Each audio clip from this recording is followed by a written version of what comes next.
Hello, we're here with Sam Mpherwane at the 5th Pan Commonwealth Forum in London. And Sam, how is Mindset bridging the digital divide? Mindset is a not-for-profit organization working in South Africa, and our focus is on the development of curriculum-aligned digital materials that we then utilize various technology platforms to disseminate those materials to schools and hospitals and clinics throughout the country.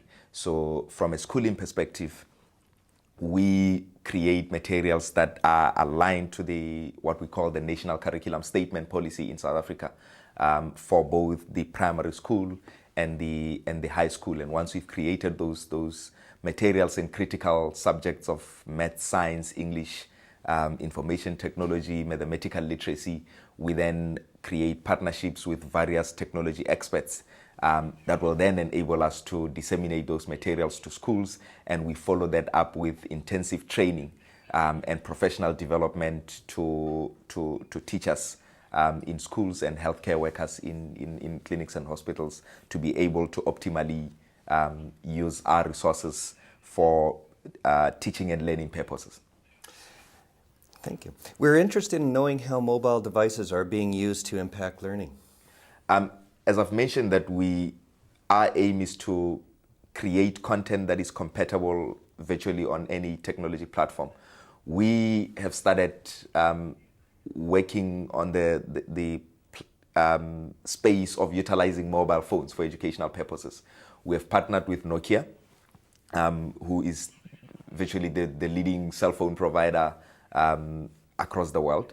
We are working with 2 schools in the Northwest Province of South Africa, whereby we are developing mobile games that are strictly aligned to the maths curriculum in grade 10, and in a bid to address the gender disparity that exists in South Africa. We are then doing a pilot whereby we're working with 20 girls from 2 schools in the Northwest Province, as mentioned.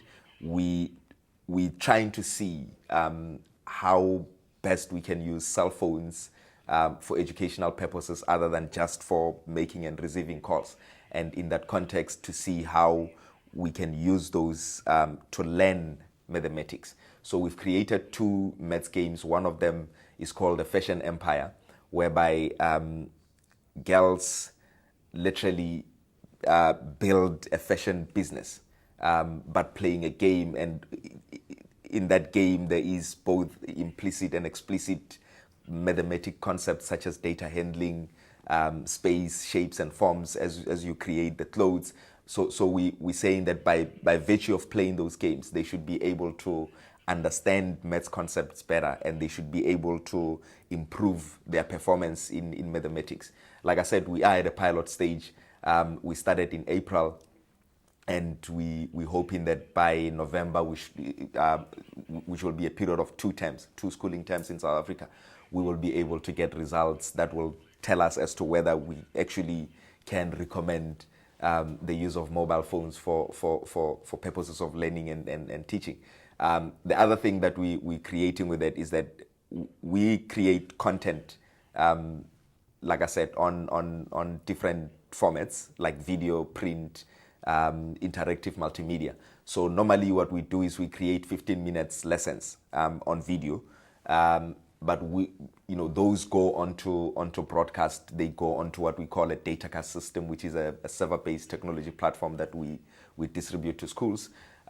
What happens is we've then taken those 15 minutes lessons and reversion them to 2-3 minutes snappy inserts that learners can use on a mobile phone, and still be able to help themselves be assisted with homework issues as it pertains to maths grade 10 in that space.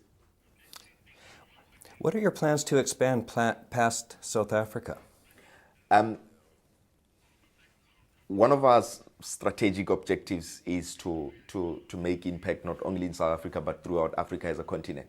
And so we've started, for an example, working with the government of Kenya through the Kenyan Institute of Education and the Ministry of Education in partnership with USAID Kenya and USAID South Africa, where we are rolling out technologies to the 21 teacher training colleges in Kenya, and also developing Kenyan localized curriculum content in maths and science for standard 4 and 5 in primary schools. So the aim there is to say we need to develop a cohort of skills within the current student teachers who are at the colleges, so that by the time they leave the colleges to go into teaching full time, they will then be able to use ICT in the classroom. They will be able to use ICT for teaching and learning purposes, and they'll be able to utilize those materials. And in that way, for us, we will be able to reach a far much more wider audience than we would if we were to start working with primary schools. But the aim ultimately is to be able to roll out technologies and roll out this content and make it accessible to all Kenyans. Thank you for watching, Sam. We hope to hear more about mindset in the future. Thank you for the opportunity.